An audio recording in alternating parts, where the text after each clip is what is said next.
ನಮಸ್ಕಾರ ರಾಜ್ಯಕ್ಕೆ ಸ್ವಾಗತ. ನಾನು ಗಾಯತ್ರಿ. ಮಧ್ಯಪ್ರಾಚ್ಯದಲ್ಲಿ ನಡೀತಾ ಇರುವಂತಹ ಯುದ್ಧ ಈಗ ಪ್ರಾಣಿಗಳಿಗೂ ಕೂಡ ಸಂಕಷ್ಟವನ್ನ ತಂದಿಡ್ತಾ ಇದೆ. LPG ಸಿಗದೆ ಪ್ರಾಣಿಗಳಿಗೂ ಕೂಡ ಆಹಾರದ ತೊಂದರೆ ಉಂಟಾಗ್ತಾ ಇದೆ. ಅಪೂರ್ವ ಟ್ರಸ್ಟ್ ನಲ್ಲಿ ಪ್ರಾಣಿಗಳಿಗೆ ಆಹಾರ ತಯಾರಿಸೋದಕ್ಕೆ ಹರಸಾಹಸವನ್ನ ಪಡ್ತಾ ಇದ್ದಾರೆ.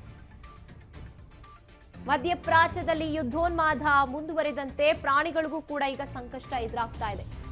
LPG ಸಿಗ್ತಾ ಇಲ್ಲ ಅಂತ ಆ ಪ್ರಾಣಿಗಳಿಗೂ ಕೂಡ ಆಹಾರದ ಸಮಸ್ಯೆ ಉಂಟಾಗ್ತಾ ಇದೆ. ಅಪೂರ್ವ ಟ್ರಸ್ಟ್ ನಲ್ಲಿ ಈ ರೀತಿಯಾದಂತಹ ಸಮಸ್ಯೆ ಆಗ್ತಾ ಇದೆ. ಪ್ರಾಣಿಗಳ ಆಶ್ರಮದಲ್ಲಿ ಪ್ರಾಣಿಗಳಿಗೆ ಆಹಾರ ಸಿಗ್ತಾ ಇಲ್ಲ. ಸೌದೆ ಒಲೆ ಬಳಕೆ ಮಾಡಿ ಆಹಾರವನ್ನ ಆ ಟ್ರಸ್ಟ್ ನವರು ತಯಾರಿಸಿ ಮೂಕ ಜೀವಿಗಳಿಗೆ ಕೈಲಾದಷ್ಟು ಸಹಾಯವನ್ನ ಮಾಡುವಂತೆ ಅವರು ಮನವಿಯನ್ನ ಮಾಡ್ಕೋತಾ ಇದ್ದಾರೆ. ಕಗಲೀಪುರದಲ್ಲಿ ಈ ಪ್ರಾಣಿಗಳ ಆಶ್ರಮ ಇದೆ. LPG ಗ್ಯಾಸ್ ಇಲ್ಲ ಅನ್ನೋ ಕಾರಣಕ್ಕೆ ಆ ಪ್ರಾಣಿಗಳಿಗೂ ಕೂಡ ಅವ್ರು ಸರಿಯಾಗಿ ಊಟವನ್ನ ಮಾಡಿ ಬಡಿಸೋಕ್ ಆಗ್ತಾ ಇಲ್ಲ. LPG ಸಿಗದೇ ಇರುವಂತಹ ಕಾರಣಕ್ಕೆ ತೊಂದರೆ ಆಗ್ತಾ ಇದೆ ಪ್ರಾಣಿಗಳಿಗೆ ಆಹಾರಕ್ಕೆ. ಅಪೂರ್ವ ಟ್ರಸ್ಟ್ ಅನ್ನುವಂತ ಪ್ರಾಣಿಗಳಿಗೆ ಆಹಾರ ಒದಗಿಸುವಂತ ಆಶ್ರಮ ಸೌದೆ ಒಲೆ ಬಳಕೆ ಮಾಡಿ ಆಹಾರವನ್ನ ತಯಾರಿಸ್ತಾ ಇದ್ದಾರೆ. ಹೇಗೋ ಮ್ಯಾನೇಜ್ ಮಾಡ್ತಾ ಇದ್ದಾರೆ. ಆದ್ರೆ ಎಷ್ಟು ದಿನಗಳ ಮಟ್ಟಿಗೆ ಅಂತ ಇದು ನಡೆಯುತ್ತೆ? ಆ ಮೂಕ ಜೀವಿಗಳಿಗೆ ಏನಾದ್ರೂ ಒಂದು ಕರುಣಿಸಿ ಗ್ಯಾಸ್ ಸಿಲಿಂಡರ್ ವ್ಯವಸ್ಥೆಯನ್ನ ಮಾಡಿಕೊಡಿ ಅಂತ ಮನವಿಯನ್ನ ಮಾಡ್ಕೋತಾ ಇದ್ದಾರೆ. ನೋಡಿ, ಮಧ್ಯಪ್ರಾಚ್ಯದಲ್ಲಿ ನಡೀತಾ ಇರುವಂತಹ ಯುದ್ಧ ಏನಿದೆ, ಈ ಪ್ರಾಣಿಗಳಿಗೂ ಕೂಡ, ಮೂಕ ಪ್ರಾಣಿಗಳಿಗೆ, ಮೂಕ ಜೀವಿಗಳಿಗೆ ಕೂಡ ಅಪಾಯವನ್ನ ತಂದಿಡ್ತಾ ಇದೆ. ಇಡೀ ಜಗತ್ತೇ ಈಗ ತತ್ತರಿಸಿ ಹೋಗ್ತಾ ಇದೆ. ಇನ್ನು ಜನತೆ ನಾವುಗಳು ಅರ್ಥ ಮಾಡ್ಕೋತೀವಿ ಯಾಕೆ ನಮಗೆ ಸಮಸ್ಯೆ ಆಗ್ತಾ ಇದೆ ಅನ್ನೋದನ್ನ. ಆದ್ರೆ ಆ ಪ್ರಾಣಿಗಳಿಗೆ ಹೇಗೆ ಅರ್ಥ ಆಗೋಕೆ ಸಾಧ್ಯ? ಆ ಪ್ರಾಣಿಗಳು ಕೂಡ ಯಾವುದೇ ಸಂಬಂಧ ಇಲ್ಲ ಆ ಮೂಕ ಪ್ರಾಣಿಗಳಿಗೂ ಇದಕ್ಕೂ. ಆದ್ರೂ ಅವು ಕೂಡ ನರಳಾಡ್ತಿದ್ದಾವೆ. ಸರಿಯಾದ ರೀತಿಯಲ್ಲಿ ಆಹಾರ ಸೇವಿಸೋಕೆ ಅವಕ್ಕೂ ಕೂಡ ಕಷ್ಟ ಆಗ್ತಾ ಇದೆ.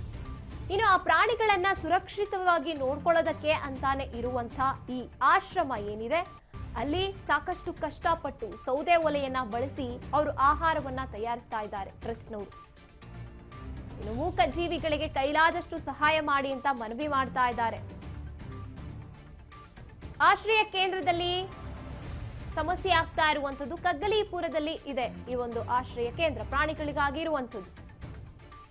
ಅಲ್ಲಿಗೆ LPG ಗ್ಯಾಸ್ ನೀಡಿ ಆ ಮೂಕ ಪ್ರಾಣಿಗಳಿಗೆ ಸರಿಯಾಗಿ ಆಹಾರವನ್ನ ನಾವು ನೀಡೋದಕ್ಕೆ ಒಂದು ಅವಕಾಶ ಮಾಡಿಕೊಡಿ ಅಂತ ಬೇಡ್ಕೋತಾ ಇದ್ದಾರೆ, ಮನವಿ ಮಾಡ್ತಾ ಇದ್ದಾರೆ ಆ ಟ್ರಸ್ಟ್ ನ ನೋಡ್ಕೋತಾ ಇರುವಂತವ್ರು.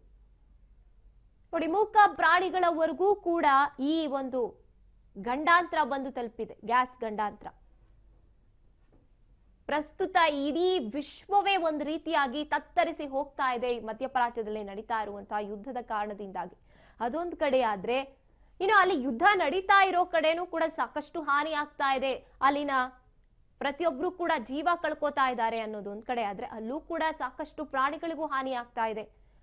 ಪ್ರಾಣಿ ಪಕ್ಷಿಗಳಿಗೆ ಅದು ಪ್ರತ್ಯಕ್ಷವಾಗಿ ಆಗ್ತಾ ಇರುವಂತಹ ಹಾನಿ. ಅಂದ್ರೆ ಯುದ್ಧ ನಡೀತಾ ಇರುವಂತ ಮಧ್ಯಪ್ರಾಚ್ಯದಲ್ಲಿ ಯಾರೇ ಹಾನಿಗೊಳಗಾದ್ರೂ ಅಲ್ಲಿ ಇರುವಂತವ್ರಿಗಾಗತ್ತೆ. ಆದ್ರೆ ಇಲ್ಲಿ ಇರುವಂತ ಯಾವುದೇ ಜೀವಿಗಳಿಗೆ ಯಾವುದೇ ಸಂಬಂಧ ಇಲ್ಲ. ಅಲ್ಲಿ ಏನ್ ನಡೀತಿದೆ ಅಂತಾನೂ ಗೊತ್ತಿಲ್ಲ, ಅದಕ್ಕೆ ಅವ್ರ ಕಾರಣನೂ ಅಲ್ಲ. ಆದ್ರೆ ಒಂದೊತ್ತಿನ ಆಹಾರವನ್ನ ಆ ಮೂಕ ಪ್ರಾಣಿಗಳಿಗೆ ನೀಡೋಕ್ ನಮಗೆ ಕಷ್ಟ ಆಗ್ತಿದೆ, ಕಷ್ಟ ಪಡ್ತಾ ಇದೀವಿ ನಾವು ಅಂತ ಮನವಿ ಮಾಡ್ತಾ ಇರುವಂತದ್ದು ಅಪೂರ್ವ ಟ್ರಸ್ಟ್ ನ, ಆ ಪ್ರಾಣಿಗಳನ್ನ ನೋಡ್ಕೋತಾ ಇರುವಂತ ಟ್ರಸ್ಟ್ ನ ಮಾಲೀಕರೇನಿದ್ದಾರೆ, ಅಲ್ಲಿ ಕೆಲಸ ಮಾಡುವಂತವ್ರು ಏನಿದ್ದಾರೆ. ಈಗ ಏನ್ ಮಾಡ್ಬೇಕು ನಾವು? ಒಲೆ ಏನಿದೆ ಅದರಲ್ಲಿ ಎಷ್ಟು ದಿನಗಳ ಕಾಲ ಅಂತ ನಾವು ಅಡ್ಜಸ್ಟ್ ಮಾಡೋದು ಕಷ್ಟ ಆಗ್ತಿದೆ ಅಂತ ಮನವಿ ಮಾಡ್ತಾ ಇರುವಂತದ್ದು. ಗ್ಯಾಸ್ ಸಿಲಿಂಡರ್ ಅಭಾವ ಈಗ ನಮ್ಮ ರಾಜ್ಯವನ್ನ ಆವರಿಸಿಕೊಂಡಿದೆ, ಅದು ಗೊತ್ತೇ ಇದೆ. ಇನ್ನೇನು ಆ ಸಮಸ್ಯೆ ಪರಿಹಾರ ಆಗ್ತಾ ಇದೆ ಅನ್ನುವಂತ ಹಂತದಲ್ಲಿ ಇದ್ದೆ. ಆದ್ರೂ ಕೂಡ ಬೇಡಿಕೆ ಅಂತೂ ಹೆಚ್ಚಾಗಿದೆ. ನಾವು ಯಾವ ಯಾವ ಕ್ಷೇತ್ರಗಳಿಗೆ ಈ ಗ್ಯಾಸ್ ಸಿಲಿಂಡರ್ ಅಭಾವ ಇದೆ, LPG ಗ್ಯಾಸ್ ಸಿಗ್ತಾ ಇಲ್ಲ ಅಂತ ನೋಡ್ತಾ ಹೋದಾಗ ಎಲ್ಲಾ ಕ್ಷೇತ್ರಗಳಿಗೂ ಕೂಡ ಈ ಕಚ್ಚಾ ತೈಲವೂ ಬೇಕಾಗಿರುತ್ತೆ, ಈ ರೀತಿಯಾದಂತ ಅನಿಲವೂ ಕೂಡ ಅವಶ್ಯಕತೆ ಇರುತ್ತೆ. ನೋಡಿ, ನಾವು ನೋಡ್ತಾ ಇದೀವಿ ಮೂಕ ಪ್ರಾಣಿಗಳು ಅಲ್ಲಿ ಇರುವಂತದ್ದು. ಆ ಮೂಕ ಪ್ರಾಣಿಗಳಿಗೆ ಏನೂ ಕೇಳೋದಿಲ್ಲ. ಅವು 3 ಹೊತ್ತು ಸರಿಯಾಗಿ ಆಹಾರ ಅಷ್ಟೇ ಕೇಳೋದು. ಅದನ್ನ ನೀವು ಕೊಟ್ಟಿಲ್ಲ ಅಂದ್ರೂ ಯಾಕೆ ಅಂತ ಕೇಳಲ್ಲ. ಆದ್ರೆ ಆ ಮೂಕ ಪ್ರಾಣಿಗಳಿಗೆ ನಾವು ನ್ಯಾಯ ಒದಗಿಸ್ಬೇಕು. ಅವನ್ನ ಸಂರಕ್ಷಿಸೋಕೆ ಅಂತ ನಾವು ಮಾಡಿರುವಂತ ಟ್ರಸ್ಟ್ ಇದು. ಅದಕ್ಕೆ ನಾವು ಕೈಲಾದಷ್ಟು ಸಹಾಯ ಮಾಡ್ತಾ ಇದ್ದೀವಿ, ಕಷ್ಟ ಪಡ್ತಾ ಇದೀವಿ. ಸೌದೆ ಒಲೆಯಿಂದ ನಾವು ಅಡುಗೆ ಮಾಡಾಕ್ತಾ ಇದೀವಿ, ಆದ್ರೆ ಆಗ್ತಾ ಇಲ್ಲ. ಎಷ್ಟು ಅಂತ ನಾವು ಕಷ್ಟಪಡೋದು ಅಂತ ಹೇಳ್ತಾ ಇರುವಂಥದ್ದು. ಮನವಿ ಮಾಡ್ತಾ ಇದ್ದಾರೆ ಅಧಿಕಾರಿಗಳಿಗೆ. ಒಂದು LPG ಗ್ಯಾಸ್ ಸಮಸ್ಯೆ ಅನ್ನುವಂಥದ್ದು ಮೂಕ ಪ್ರಾಣಿಗಳನ್ನು ಕೂಡ ಹಾಹಾಕಾರವನ್ನ ತಂದಿಡ್ತಾ ಇದೆ. ನಾವಾದ್ರೆ ಬಾಯ್ಬಿಟ್ಟು ಹೇಳ್ತೀವಿ,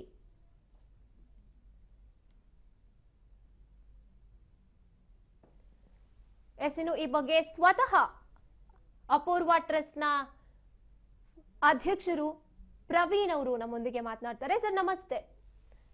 ನಮಸ್ತೆ ಮೇಡಮ್. ಸರ್, ನಿಜಕ್ಕೂ ಕೂಡ ಈ ಮೂಕ ಪ್ರಾಣಿಗಳಿಗೂ ಇದಕ್ಕೂ ಯಾವುದೇ ಸಂಬಂಧ ಇಲ್ಲ, ಯುದ್ಧಕ್ಕೂ ಈ ಗ್ಯಾಸ್ ಸಮಸ್ಯೆಗೂ. ಆದ್ರೆ ಮೂರೊತ್ತಿನ ಆಹಾರವನ್ನ ನೀವು ಅವಕ್ಕೆ ಸೇವನೆ ಮಾಡೋದಕ್ಕೆ ಸಾಕಷ್ಟು ಪ್ರಯತ್ನ ಪಡ್ತಾ ಇದ್ದೀರಾ. ಈಗ ಗ್ಯಾಸ್ ಅಭಾವ ನಿಜಕ್ಕೂ ಮೂಕ ಪ್ರಾಣಿಗಳನ್ನೂ ಕೂಡ ತತ್ತರಿಸಿ ಹೋಗುವಂತೆ ಮಾಡ್ತಿದೆ. ಏನ್ ಸಮಸ್ಯೆ ಆಗ್ತಾ ಇದೆ ಸರ್? ಯಾವ ರೀತಿ ಮ್ಯಾನೇಜ್ ಮಾಡ್ತಾ ಇದ್ದೀರಾ ನೀವು? ಮೇಡಮ್ ನಮಸ್ತೆ. ನಮ್ದು ವಿ7 ಅನಿಮಲ್ಸ್ ಟ್ರಸ್ಟ್ ಅಂತ. ಎಸ್. ಸೊ ನಮ್ಮ ಹತ್ರ 300 ಪ್ರಾಣಿಗಳಿದೆ ಮೇಡಮ್. ಮೂಕ ಪ್ರಾಣಿಗೆ ಈ ರಸ್ತೆಗಳಲ್ಲಿ ಅಪಘಾತ ಆಗುತ್ತಲ್ಲ ಅಂತ ಪ್ರಾಣಿಗಳನ್ನ ನೋಡ್ಕೊಂಡು ಕೈ ಕಾಲಿಲ್ಲ ಆಶ್ರಮ ತರ. ಸೊ ಒಂದು 2 ವಾರಗಳಿಂದ ನಮಗೆ ಗ್ಯಾಸ್ ದಿಂದ ಕೊರತೆ ಆಗಿ ನಮ್ಗೆ ಕಮರ್ಷಿಯಲ್ ಅವ್ರ ಹತ್ರ ಕೇಳಿದಾಗ ಗ್ಯಾಸ್ ಇಲ್ಲ, ಸಪ್ಲೈ ಇಲ್ಲ ಅಂತ ಇದ್ರು. ಸೊ ನಾವು ನಿಮ್ಮ ನ್ಯೂಸ್ ಗಳೆಲ್ಲ ನೋಡಿ ಗೌರ್ಮೆಂಟ್ ಅವರು ಕೊಡ್ತಾರೆ ಬರೋ ವಾರ 2 ವಾರ ಅಂತ ಹೇಳ್ತಾನೆ ಇದ್ರು. ಸೊ ಹೋಗಿ ಕೇಳಿದಾಗ ಗ್ಯಾಸ್ ಶಾಪ್ ಅಲ್ಲಿ ಇಲ್ಲ, ಸಪ್ಲೈ ಇಲ್ಲ, ಇನ್ನೂ ಇಲ್ಲ ಅಂತ. ನಮ್ಗೆ ಅವಶ್ಯಕತೆ ಬೇಕೇ ಬೇಕು, ಪ್ರಾಣಿಗಳಿಗೆ ಆಹಾರ ಕೊಡ್ಲೇಬೇಕು ಮೂಕ ಪ್ರಾಣಿಗಳಿಗೆ. ಸೊ ನಾವು ಒಂದ್ 2 ವಾರ ಕಟ್ಟಿಗೆಯಲ್ಲಿ ಟ್ರೈ ಮಾಡಿದ್ರಿ ಮೇಡಮ್. ಬಟ್ ಏನಾಗ್ತೈತೆ ಅಂದ್ರೆ ಅಂತ ಒಂದು ಪವರ್ಫುಲ್ ಆಗಿ ಇದಾಗಲ್ಲ, ಲೈಕ್ ಬೇಗ ಬಾಯ್ಲ್ ಆಗಲ್ಲ ರೈಸ್ ಗಳಾಗ್ಲಿ, ಚಿಕನ್ ಆಗಲಿ. ಸೊ ಈ ಸಮಸ್ಯೆಗೆ ನಾವು ಬ್ಲಾಕ್ ಅಲ್ಲಿ ಕೊಟ್ಟು ತಗೊಂತಾ ಇದ್ರಿ. ಬಟ್ ಒಂದೊಂದು ಬ್ಲಾಕ್ ಅಲ್ಲಿ ಒಂದು 2,500 ರೂಪಾಯಿ ಇರೋ ಕಮರ್ಷಿಯಲ್ ಸಿಲಿಂಡರ್ 7,000, 8,000 ಪ್ರತಿ ವಾರಕ್ಕೂ ಡಿಮ್ಯಾಂಡ್ ಆಗ್ತಾ ಹೋಗ್ತಾ ಇತ್ತು. ಸೊ ನಮಗೆ ಅಷ್ಟು ಪೇ ಮಾಡಕ್ ಆಗ್ತಾ ಇಲ್ಲ. NGO ಇರೋದ್ರಿಂದ ನಮಗೆ ಫಂಡಿನ ಸಮಸ್ಯೆ ತುಂಬಾ ಇರುತ್ತೆ ಯಾವಾಗ್ಲೂ. ಸೊ ಈ ಕಾರಣಕ್ಕೆ ಕಟ್ಟಿಗೆ ಮೊರೆ ಹೋದ್ರು ಕೂಡ ಅದು 1 ಅವರ್ ಕುಕಿಂಗ್ ಆಗೋ ಜಾಗದಲ್ಲಿ 3 ಅವರ್ 2 ಅವರ್ ಬೇಗ ಲೇಟ್ ಆಗೋದು. ಸೊ ಆಹಾರ ಬೆಳಗ್ಗೆ ಮಧ್ಯಾಹ್ನ ಸಾಯಂಕಾಲ ಹಾಕೋದಿರೋದ್ರಿಂದ ಈ ಲೇಬರ್ಸ್ ಗಳು ಕೂಡ ಅದನ್ನ ತಗೊಂಬಂದಿ ಕಟ್ಟಿಗೆ ತಗೊಂಬಂದಿ ಮಾಡಕ್ಕೆ ನಮ್ಗೆ ಲೇಬರ್ಸ್ ಕೊರತೆನೂ ಕಾಡ್ತಾ ಇತ್ತು. ಸೊ ಈಗ ಪ್ರತಿಯೊಂದು ಫುಲ್ ನಮ್ ಕೈಲಿ ಆಗ್ತಾ ಇರೋದ್ರಿಂದ ಅದಕ್ಕೆ ಸಮಸ್ಯೆಗಳು ತುಂಬಾ ತೊಂದರೆ ಆಗ್ತಾ ಇರೋದ್ರಿಂದ ನಮ್ಗೆ ಸರ್ಕಾರದಿಂದ ಯಾವ್ದೇ ತರ ಮೂಕ ಪ್ರಾಣಿಗಳಿಗೆ ಇದಿಲ್ಲ ಮೇಡಮ್. ಪ್ರತಿಯೊಂದು ಬಸ್ಗಳಲ್ಲಿ ಹಾಕಿರ್ತಾರೆ ಪ್ರಾಣಿಗಳ ಮೇಲೆ ದಯ ಇರ್ಲಿ ಅಂತ. ಸೊ ಪ್ರಕೃತಿ ಸಂಬಂಧಪಟ್ಟಿರೋ ಈ ಪ್ರಾಣಿಗಳನ್ನ ನಾವು ಕಾಪಾಡ್ಕೊಳೋದು ನಮ್ಮ ಹಕ್ಕು ಮನುಷ್ಯರು. ಸತ್ಯ, ಹೌದು. ಸೊ ತುಂಬಾ ಕಷ್ಟ ಆಗ್ತಾ ಇರೋದ್ರಿಂದ ನಾನು ಸರ್ಕಾರಕ್ಕೆ ಅದೇ ಮನವಿ, ನಮ್ಮನ್ನು ಸ್ವಲ್ಪ ನೋಡ್ಬೇಕು, NGO ಕಡೆನೂ ಸ್ವಲ್ಪ ಗಮನ ಹರಿಸ್ಬೇಕು. ಹೋಟ್ಲುಗಳಲ್ಲಿ 10-20 ಕೊಡೋ ಜಾಗದಲ್ಲಿ ನಮಗೊಂದು 2-3 ಕೊಟ್ರು ನಾವು ಒಂದ್ 2 ವಾರಕ್ಕೆ ಆಹಾರ ಒಂದು ಕೊಟ್ಕೊಂಡು ಹೋಗ್ಬೋದು. ಹೌದು ಸರ್, ಖಂಡಿತ. ಕೆಲವೊಂದ್ ಕಡೆ ಅವಶ್ಯಕತೆ ಇರೋದಕ್ಕಿಂತ ಹೆಚ್ಚಾಗಿ ಕೆಲವೊಂದು ಕಡೆ ತಗೊಂಡು ಹೋಗುವಂತದ್ದು. ಈಗ ಅಧಿಕಾರಿಗಳು ಯಾರಾದ್ರೂ, ಈಗ ನಿಮ್ NGO ಇದೆ ಅಂತನಾದ್ರೂ ಅಲ್ಲಿನ ಅಧಿಕಾರಿಗಳಿಗೆ ಮಾಹಿತಿ ಇದೆಯಾ ಸರ್? ಇದೆ ಮೇಡಮ್. ಇದು ನಮ್ಮ ಲೋಕಲ್ ರೂರಲ್ ಮುನ್ಸಿಪಾಲಿಟಿ ಎಲ್ರಿಗೂ ಗೊತ್ತಿದೆ. ಯಾಕಂದ್ರೆ ಅವ್ರಿಗೆ ಏನಾದ್ರು ಸ್ಟರ್ಲೈಸೇಷನ್ ನಾಯಿಗಳದ್ದು ಏನಾದ್ರು ಸಮಸ್ಯೆ ಇದ್ದಾಗ ನಮಗೆ ಕಾಂಟ್ಯಾಕ್ಟ್ ಮಾಡೋದು. ಈಗ ಮೋಸ್ಟ್ ಆಫ್ ದ BBMP ಆಗ್ಲಿ, ಫಸ್ಟ್ ಇವಾಗ GB ಇರೋದ್ರಿಂದ ಅವ್ರ ಕಡೆ ಯಾರೇ ಕಾಲ್ ಮಾಡಿದ್ರು ಅವ್ರೇನ್ ಮಾಡ್ತಾರೆ, ವಾಲಂಟಿಯರ್ಸ್ ನಮ್ ನಂಬರ್ ಕೊಟ್ಬಿಡ್ತಾರೆ NGO ಇವ್ರಿಗೆ ಕಾಲ್ ಮಾಡಿ ಅಂತ. ಸೊ ಅವ್ರಿಗೆ ನಾವು ಇಲ್ಲ ಅನ್ನಂಗಿಲ್ಲ, ನಾವು ಸಹಾಯ ಮಾಡ್ತೀವಿ. ಇವಾಗ ನಮ್ಗೆ ಅದೇ GBA ಕಡೆಯಿಂದ ಯಾವ್ದೇ ತರ ಒಂದು ಹೆಲ್ಪ್ ಸಿಗಲ್ಲ ಮೇಡಮ್. ನಮ್ಮ ನಂಬರ್ಗಳನ್ನ ಫಾರ್ವರ್ಡ್ ಮಾಡ್ತಾರೆ NGO, ಇವ್ರು ಕಾಲ್ ಮಾಡಿ ಇವ್ರು ಬರ್ತಾರೆ, ಪ್ರಾಣಿಗಳು ಏಟಾಗಿದೆ ಅಂದ್ರೆ ನಾವು ಮುಂದಕ್ಕೆ ಬರ್ತೀವಿ. ಸೊ ನಮ್ಗೆ ಪ್ರಾಬ್ಲಮ್ ಆದಾಗ ಯಾರು ಮುಂದೆ ಬರಲ್ಲ. ಮೂಕ ಪ್ರಾಣಿಗಳಲ್ಲ ಯಾರು ಕೇಳ್ತಾರೆ, ಬಾಯಿರೋರ್ ಮನುಷ್ಯ ಇಲ್ಲ ಅಂತ ಆತರ ಒಂದು ಇದಾಗ್ ಮಾಡ್ಬಿಡ್ತಾರೆ. ಹಾಗಿದ್ರೆ ನೀವು ಮನವಿ ಮಾಡ್ತಾ ಇರುವಂತದ್ದು ಪಾಪ ಮೂಕ ಪ್ರಾಣಿಗಳಿಗೆ ಒಂದು ನ್ಯಾಯ ಒದಗಿಸ್ಕೊಡ್ಬೇಕು ಅಂತ. ಯಾರಾದ್ರೂ ಇವಾಗ ಎಷ್ಟೋ ಕಡೆ ನಿಮ್ ಕಡೆನೂ ಕೂಡ ಗ್ಯಾಸ್ ಅಭಾವ ಇದೆ, ಕೆಲವೊಂದ್ ಕಡೆ ಹೋಟೆಲ್ಸ್ ಬಂದಾಗಿರುವಂತದ್ದು, ಇದೆಲ್ಲ ನೋಡ್ತಾ ಹೋದಾಗ ಮೂಕ ಪ್ರಾಣಿಗಳಿಗೆ ಮೊದಲ ಆದ್ಯತೆ ಕೊಡುವಂತದ್ದು ಅಲ್ಲಿನ ಜನನಾಯಕರು ಏನಿದ್ದಾರೆ ಅವರು ಮೊದಲು ಅದನ್ನ ಕಾನ್ಸಂಟ್ರೇಟ್ ಮಾಡ್ಬೇಕಿತ್ತು. ನಮಗೆ ಕರ್ಮ ರಿಟರ್ನ್ ಅನ್ಸರದ ಮೇಡಮ್. ಈಗ ಸ್ವಲ್ಪ ಜನಕ್ಕೆ ಆಹಾರ ರೋಡಲ್ಲಿ ಆಹಾರ ಹಾಕ್ಬೇಡಿ ಅಂತ ಹೇಳ್ತಾ ಇದ್ರು ಜನಗಳು, ಪ್ರಾಣಿಗಳಿಗೆ ಆಹಾರ ಹಾಕ್ಬೇಡಿ, ಹೋಟೆಲ್ ಮಾಲ್ಗಳ ಮುದ್ದೆ ನಾಯಿಗಳನ್ನೆಲ್ಲ ಎತ್ಕೊಂಡು ಹೋಗ್ಬೇಕು ಹಂಗೆ ಅಂತ ಮಾಡ್ರು. ಆ ಕರ್ಮನ ಇವಾಗ ಮನುಷ್ಯರು ಕೂಡ ಅನುಭವಿಸ್ತಾರ. ನಮ್ಗೆ ಆಹಾರ ಇಲ್ಲದೆ ಹೋಟೆಲ್ಗಳೇ ಮುಚ್ಚಂಗ ಆಗ್ಬಿಡಿ. ಸತ್ಯ. ಇದು ಜನ ಪಾಠ ಕಲಿಬೇಕು. ಯಾಕಂದ್ರೆ ಪ್ರಕೃತಿ ಸಂಬಂಧಪಟ್ಟರೆ ಅವುಗಳಿಗೆ ಆಹಾರ ಕೊಟ್ರೆ ನಮಗೂ ನಮ್ಮ ಸುತ್ತಮುತ್ತ ಇರೋರಿಗೆ ಚೆನ್ನಾಗಿರುತ್ತೆ. ಈಗ ನಾವು ಪ್ರಾಣಿಗಳ ಆಹಾರ ಕೊಟ್ಟಿಲ್ಲ, ಅವುಗಳು ಏನ್ ಮಾಡ್ತವೆ, ಒಬ್ಬೊಬ್ಬರ ಮನುಷ್ಯರುಗಳಿಗೂ ಕಚ್ಚುತ್ತವೆ ಹೊಟ್ಟೆ ಹಸಿಗೆ. ಅವ್ಗಳಿಗೆ 5th ಸೆನ್ಸ್ ಇರೋರು ಅವ್ರಿಗೆ ಏನ್ ಗೊತ್ತಾಗತ್ತೆ. ನಮ್ಗೆ 6th ಸೆನ್ಸ್ ಇರೋರು ನಮ್ಗೆ ಬುದ್ಧಿ ಸ್ವಲ್ಪ ಇದ್ರೆ ಮಾನವೀಯತೆ ತೋರಿಸ್ಬೇಕು. ನಿಜ ಸರ್, ನಿಜ ನೀವು ಹೇಳ್ತಾ ಇರೋಂಥದ್ದು. ಈಗ ನೀವು ನೆಕ್ಸ್ಟ್ ಏನ್ ಸ್ಟೆಪ್ಸ್ ತಗೋಬೇಕು ಅಂತ ಏನಾದ್ರು ಪ್ಲಾನ್ ಮಾಡ್ಕೊಂಡಿದೀರಾ, ಅಥವಾ ಯಾರಾದ್ರೂ ಅಧಿಕಾರಿಗಳಿಗೆ ಹೋಗಿ ಬೇಡಿಕೆ ಇಡುವಂತದ್ದು? ಸಂಬಂಧಪಟ್ಟ ಅಧಿಕಾರಿಗಳಿಗೆ ನಾವು ಹೋಗಿ ಕೇಳ್ಕೊತಾ ಇದೀವಿ. ಅವ್ರ ಕಡೆಯಿಂದ ಉತ್ತರ ಬರ್ತದ ಒಂದೇ, ಮನುಷ್ಯರಿಗೆ ಇಲ್ಲ ರೀ, ಏನ್ ಪ್ರಾಣಿಗಳಿಗೆ ನಡೀರಿ, ಈ ಒಂದು ನೆಗ್ಲಿಜೆನ್ಸಿ ವರ್ಡ್ಗಳನ್ನ ನಾವು ಕೇಳಿ ನಾವೇನ್ ಮಾಡ್ತೀವಿ, ನಮ್ ಕೈಲಾದಷ್ಟು ಒಂದು ಸುತ್ತಮುತ್ತನ ಪ್ರಾಣಿ ಪ್ರಿಯರು ಇರ್ತಾರಲ್ಲ ಅವ್ರ ಹತ್ರ ನಾವು ಒಂದು ರಿಕ್ವೆಸ್ಟ್ ಕೇಳ್ತೀವಿ. ಅವರು ಆದ ಮುಂದೆ ಬಂದು ಸಹಾಯ ಮಾಡ್ತಾರೆ. ಅವ್ರ ಮನೇಲಿರೋ ಡೊಮೆಸ್ಟಿಕ್ ಸಿಲಿಂಡರ್ ಗಳನ್ನ ಕೊಡ್ತೀನಿ ಅಂತಾರೆ. ಬಟ್ ಆತರ ಒಂದು ಹೆಲ್ಪ್ ಇಂದ ಎಷ್ಟು ದಿವಸ ಅಂತ ನಡೀತದೆ? ತುಂಬಾ ದಿನ ನಡೆಯಲ್ವಲ್ಲ ಮೇಡಮ್. ಹೌದು. ಸೊ ಅದೊಂದ್ ಕಾರಣಕ್ಕೆ ನಮಗೂ ಒಂದು ಕಮರ್ಷಿಯಲ್ ಸಿಲಿಂಡರ್ ಸಿಕ್ಕಿದ್ರೆ ನಮಗೊಂದು ತುಂಬಾ ಸಹಾಯ ಆಗುತ್ತೆ ಅಂತ ನಾನು ಸರ್ಕಾರದಲ್ಲಿ ಒಂದು ಮನವಿ ಕೇಳ್ಕೊತಾ ಇದೀನಿ ಮೇಡಮ್, ನಮಗೂ ಒಂದು ಸಹಾಯ ಮಾಡಿ ಅಂತ. ನಿಜವಾಗ್ಲು ಇವಾಗ ನಾವಾದ್ರೆ ಬಾಯ್ಬಿಟ್ಟು ಹೇಳ್ತೀವಿ, ಹೋಟೆಲ್ ಮಾಲೀಕರುಗಳಿಗೂ ಕಷ್ಟ ಆಗ್ತಿದೆ, ಎಲ್ರಿಗೂ ಗೊತ್ತಿರುವಂತದ್ದು. ಆದ್ರೆ ಈ ಮೂಕ ಪ್ರಾಣಿಗಳು ಯಾರಿಗೆ ಹೇಳುತ್ತೆ? ನಿಜಕ್ಕೂ ಕೂಡ ಅಧಿಕಾರಿಗಳು ಇದ್ ಕಡೆ ಗಮನ ಹರಿಸ್ಬೇಕಾಗುತ್ತೆ. ಥ್ಯಾಂಕ್ ಯು ಸರ್, ನೀವು ಮಾತಾಡೋದಕ್ಕಾಗಿ. Thank you madam. ನಡೆಸ್ತಾ ಇದ್ದೀನಿ. ಸೊ ಈ ವಾರ್, ಇರಾಕ್, ಇಸ್ರೇಲ್, ಅಮೆರಿಕ ವಾರಿಂದ ಬರೀ ಮನುಷ್ಯರಿಗೆ ಬಂತಲ್ಲ, ಮೂಕ ಪ್ರಾಣಿಗಳಿಗೂ ತಟ್ಟಿದೆ. ಕಳೆದ 2 ವಾರಗಳಿಂದ ನಾವು ಕೂಡ ಕಟ್ಟಿಗೆ ಮರೆ ಹೋಗಿದ್ದೀವಿ. ನಮಗೂ ಯಾವುದೇ ಥರ ಗ್ಯಾಸ್ ಸಿಗ್ತಾ ಇಲ್ಲ. ಸೊ ಸರ್ಕಾರ ಬಂದು ಗ್ಯಾಸ್ದು ಸಮಸ್ಯೆ ಇಲ್ಲ, ನಿಮಗೆ ಮನೆಗೆ ಬರುತ್ತೆ, ಕಮರ್ಷಿಯಲು ಸಿಗುತ್ತೆ ಅಂತ ಇದ್ದಾರೆ. ಬಟ್ ನಾವು ಗ್ಯಾಸ್ ಅಂಗಡಿಗೆ ಹೋಗಿ ಕೇಳಿದಾಗ ಸಿಗ್ತಾ ಇಲ್ಲ ಸಪ್ಲೈ. 1 to ಡಬಲ್ ರೇಟ್ ಕೊಟ್ಟು ತೊಗೋಬೇಕಾಗುತ್ತೆ. ಸೊ ಬಾಯಿ ಇರೋ ಮನುಷ್ಯರಿಗೆ ಎಷ್ಟು ಸಮಸ್ಯೆ ಆಗ್ತಾಯಿದೆ ಅಂದರೆ, ಬಾಯಿ ಇಲ್ದಿರೋ ಮೂಕ ಪ್ರಾಣಿಗಳ ಸಮಸ್ಯೆನ ನಾವು ನೋಡ್ತಾ ಇದ್ದೀವಿ. ಸೊ ದಯವಿಟ್ಟು ಸರ್ಕಾರ ಪ್ರಾಣಿಗಳ ಮೇಲೆ ದಯ ಇರಲಿ ಅಂತ ಬಸ್ ಮೇಲೆ ಆಗದ ಥರ ದಯವಿಟ್ಟು ಈ ನಿಮ್ಮ ಸರ್ಕಾರದಲ್ಲಿ ಕೇಳ್ತಾ ಇರೋದೇನೆಂದರೆ, ಪ್ರಾಣಿಗಳ ಮೇಲೆ ದಯ ತೋರಿಸಿ, ಪ್ರಕೃತಿ ಸಂಬಂಧಪಟ್ಟಿರೋ ಪ್ರಾಣಿಗಳ ಮೇಲೆ ನಮಗೂ ಕೂಡ ಸಮಸ್ಯೆ ಆಗ್ತಾ ಇದೆ.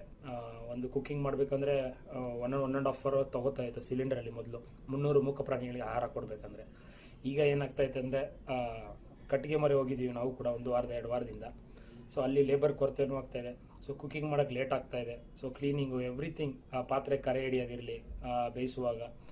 ಸೊ ಇದರಿಂದ ತುಂಬ ಸಮಸ್ಯೆಗಳು ಫೇಸ್ ಮಾಡ್ತಾ ಇದ್ದೀವಿ. ಸೊ ನನ್ನ ಹತ್ರ ಇರೋ ಆಶ್ರಮದಲ್ಲಿರೋ ಮೂಕ ಪ್ರಾಣಿಗಳಿಗೆ